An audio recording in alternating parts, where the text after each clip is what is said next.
You're 24 with the most forgettable face on the planet. Not ugly, not handsome, just there.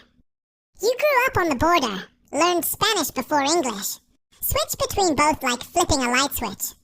Broke, directionless, a bachelor's degree in accounting collecting dust next to an empty fridge. But that forgettable face and that bilingual tongue.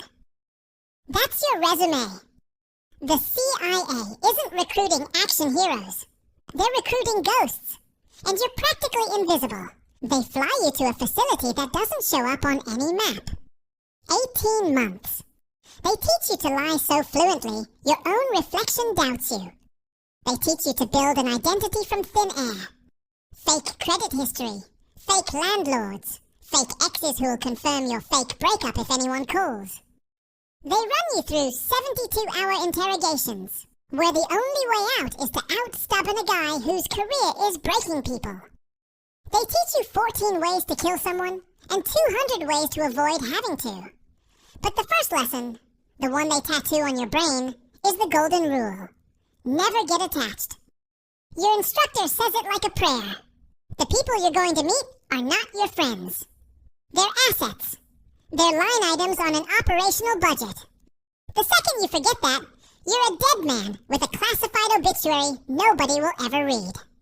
Your legend, spy talk for the lie you're going to live inside, is Alejandro Medina, accountant, gambling problem, owes 200 grand to people who collect debts with pliers, morally flexible, financially desperate. The agency spent 8 months building this man's existence. He has a college transcript, a landlord who will vouch for him, even a Tinder profile with 3 matches who are all undercover agents. Alejandro Medina is more real than most real people. Starting today, he's you. You show up to a job fair in Guadalajara wearing a cheap suit. A logistics company called Grupo Pacifico has a booth. Clean branding, LinkedIn presence, the whole corporate theater. 2 interviews later, you're employee number 247 at a company that imports industrial cleaning supplies. On paper, the most boring job in Mexico.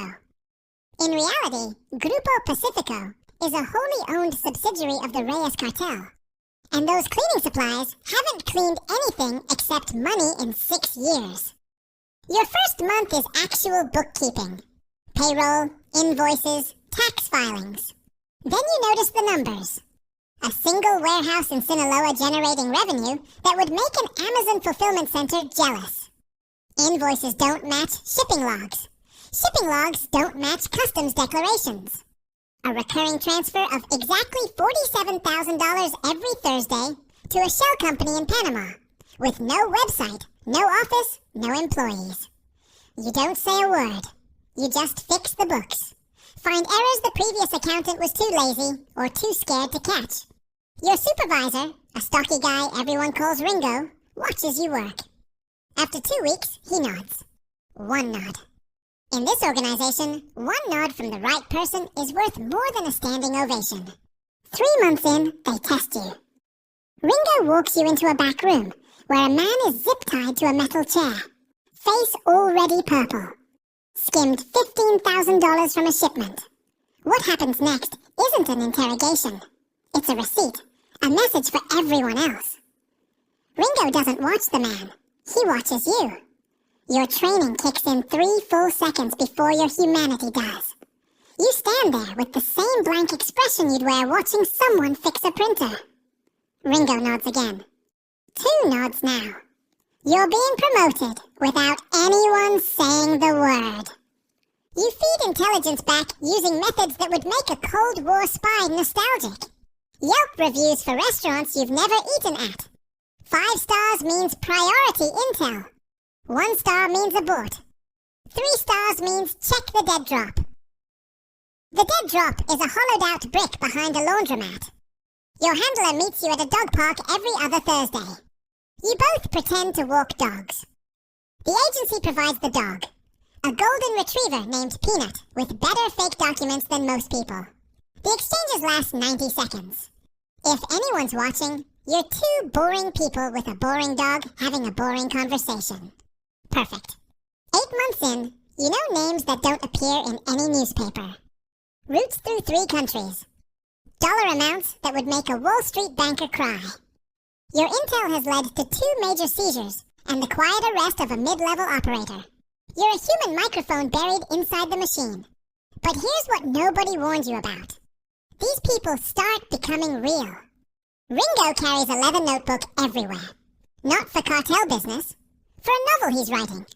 A love story set in a fishing village. He reads you a passage at 2 a.m. while you're counting cash in a warehouse, and it's heartbreaking. He joined the organization to pay for his mother's Alzheimer's care. 40,000 pesos a month. Visits her every Sunday. She doesn't recognize him anymore, but he still brings gardenias because she used to grow them when he was a kid. La Señora runs the cartel's real estate front. Former elementary school teacher. Her son disappeared 12 years ago. She joined because they had contacts the police didn't. Never found him, but found something that numbs the absence. She mothers everyone in the office. Remembers your fake birthday. Brings you soup when you're sick. Don Abel, the old driver. 30 years with the organization. Doesn't carry a gun.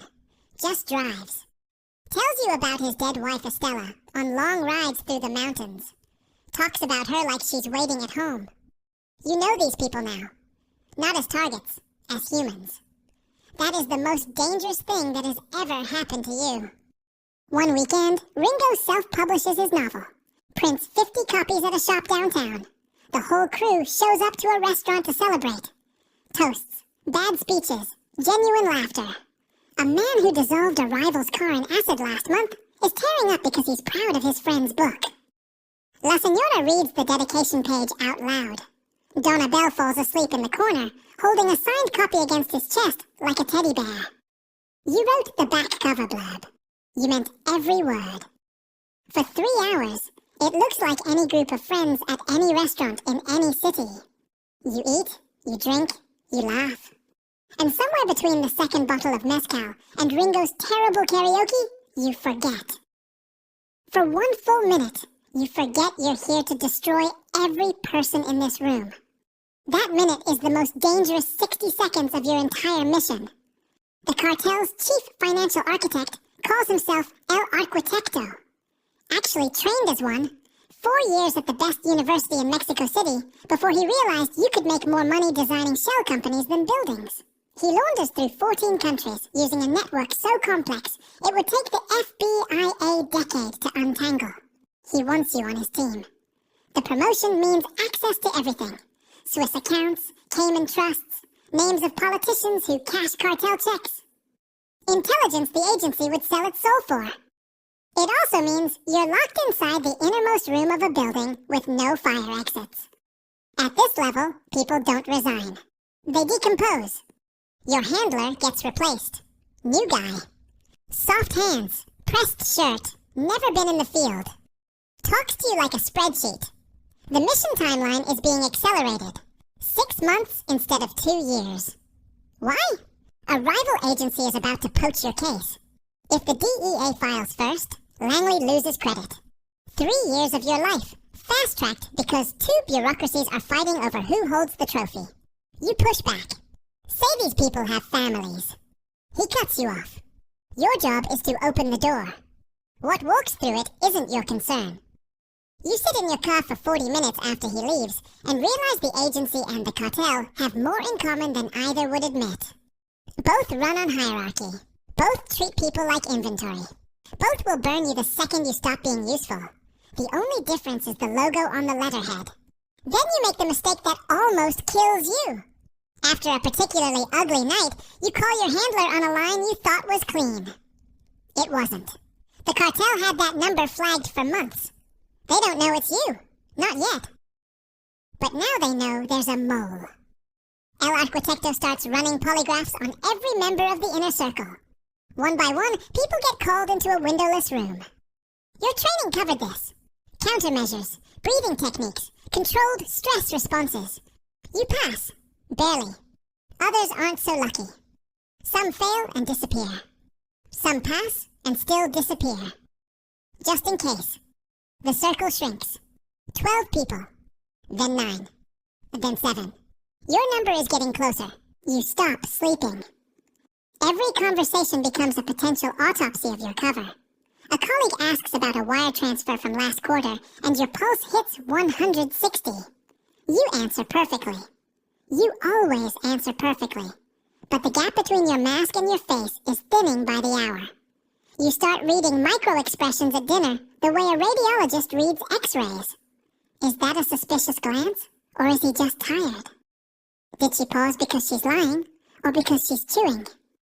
You're running constant internal surveillance on yourself, monitoring your own body for signs of fear the way a pilot monitors instruments during turbulence. You're a spy terrified of being caught spying on himself. Then comes the order that kills the last sliver of your soul. Pájaro, the young AT kid who maintains encrypted communications. Quiet, always wearing headphones. Probably the only person in the building who never hurt anyone. He's on El Arquitecto's shortlist of suspected moles. He's not the mole. You are. The agency sends a message through the dead drop. Let it happen. If Pájaro takes the fall, the mole hunt ends and the operation survives. Do not intervene. Not self-defense. Not a split-second survival decision. A cold, premeditated sacrifice of a 23-year-old kid. You could warn him. But if you do, the hunt continues, and the next name is yours. Pájaro disappears on a Wednesday. Nobody mentions him on Thursday. By Friday, his desk is cleared, and a new guy is sitting in his chair. You did nothing. That nothing weighs more than everything you've ever done. The final act begins with a PowerPoint. You organize an investor strategy session. The cartel is expanding into legal cannabis, and El Arquitecto wants all decision makers in one room. You build the slide deck yourself. 42 slides designed to put every major target in a single building on a single day. The conference room seats 30. By 10 a.m., every seat is filled. Ringo is in the back row scribbling in his notebook. La Señora brought pastries. Donna Bell is parked outside, napping with the radio on. At 3:47 p.m., you hear the helicopters. At 3:48, the doors blow open. 12 minutes of chaos. Flash grenades, screaming, bodies hitting the floor. Not the clean surgical strike the agency promised. Glass everywhere. Smoke. Somebody accidentally discharges into the ceiling. Ringo is tackled 6 feet from you. His notebook skids across the floor. The love story he's been writing for 3 years. Face down in the dust. La Señora screams that she's not armed. She isn't. Donna Bell wakes up in the parking lot and raises his hands so slowly it breaks your heart. A stray round catches him in the shoulder. He's not on any target list. He's a 67-year-old driver who tells stories about his dead wife. A rounding error in someone's mission success metrics. They fly you to Houston, then Washington. 3 weeks in a windowless room while men in suits extract every name and number you've been carrying. The operation makes headlines. Biggest cartel takedown in a decade. Senators give speeches. You receive a classified medal that will never hang on any wall. A bonus in an account without your real name, and a new identity. A hero who fed a 23-year-old kid to the wolves. A hero who wrote the back cover blurb for a novel whose author hanged himself in his cell. A hero who can't close his eyes without seeing an old man's hands go up in slow motion. Ringo left a note. You'll never read it. You imagine it was addressed to his mother, the one who doesn't know he's gone. La Señora cooperated and lives in Arizona under a name that isn't hers. Don Abel survived. Minimum security. Probably telling Estella stories to anyone who'll listen. The Reyes organization is officially dismantled, except 6 new organizations have already carved up its territory. The drugs still flow. The money still launders. The only thing that changed is you can't sleep without pills, and you flinch when someone knocks on a door. 8 months later, your handler calls. New voice, same tone. Synthetic opioid network in Southeast Asia. They need someone forgettable. Someone who speaks the language of money. The agency isn't asking. They're informing. You were never the protagonist. You're ammunition. A bullet the agency loads, fires, and reloads until the casing cracks. You pack your bag because that's what bullets do. They don't choose the target. They just fly.